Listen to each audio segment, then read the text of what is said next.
Lula. Bolsonaro espera, então, com isso,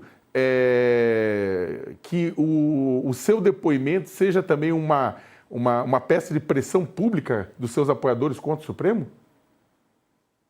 Com certeza, Saque, mais do que isso, né? A gente conhece já, não é de hoje, essa tropa dos recortes, né, na internet e a gente fala aqui muito, né, que a direita tem uma eficiência maior do que a esquerda nessa questão. Então, o ex-presidente está acostumado a dar entrevistas, por exemplo, para, né, a gente teve aqui a nossa, que foram 2 horas e meia mais ou menos, e ele tem lá uma equipe que está acostumada a fazer os recortes. Se a gente for imaginar que agora, nesse momento, e amanhã e domingo, a previsão é que ele continue em São Paulo, com os advogados, com aliados políticos, já é boa, a denúncia foi feita, ele sabe do que ele está sendo acusado, né? Então, ele está preparando respostas, sim, que sabe. Ele diz que não quer lacrar, porque ele vai, claro, e ele está sendo orientado com certeza pelo Dr. Celso Pilardi, que foi escolhido para a defesa justamente por ter uma interlocução com ministros do Supremo Tribunal Federal, ter ali a institucionalidade, né, representada, digamos assim, na figura do Dr. Celso Pilardi,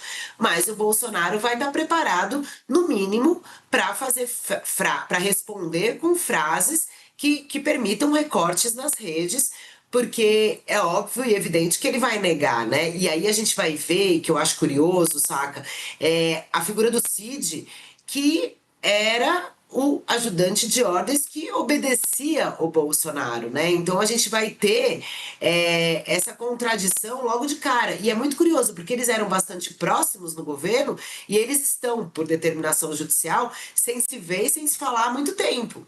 Então, as pessoas não sabem como é que vai ser essa reação. E se a gente for lembrar o que aconteceu nos advogados durante a aceitação da denúncia, na defesa, na manifestação dos advogados dos réus da denúncia, cada um cuidou do seu cliente, cada um buscou defender o seu quadrado ali. Então, o general Heleno, com o seu advogado, dizia ali que não sabia. Todos esses que hoje estão no Banco dos Réus, cada um está se defendendo, não está defendendo o Bolsonaro, né?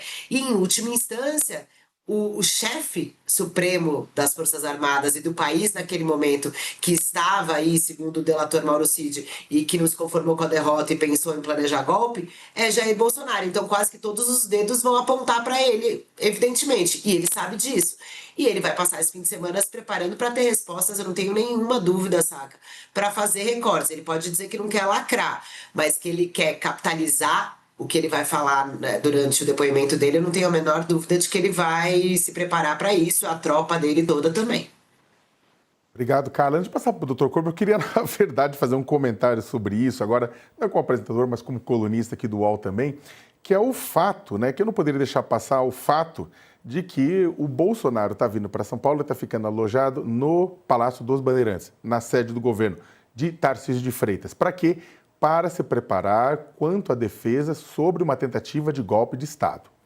Né? Novamente, né, no intuito de se tornar sucessor político de Jair Bolsonaro, de herdar votos do bolsonarismo, de conseguir o apoio do ex-presidente Jair Bolsonaro para ser alçado à condição de candidato à presidência da República, o governador Tarcísio de Freitas se expõe, né, contribuindo, ajudando, não com um parceiro político, mas ajudando para alguém que tentou um golpe de Estado e foi mal sucedido.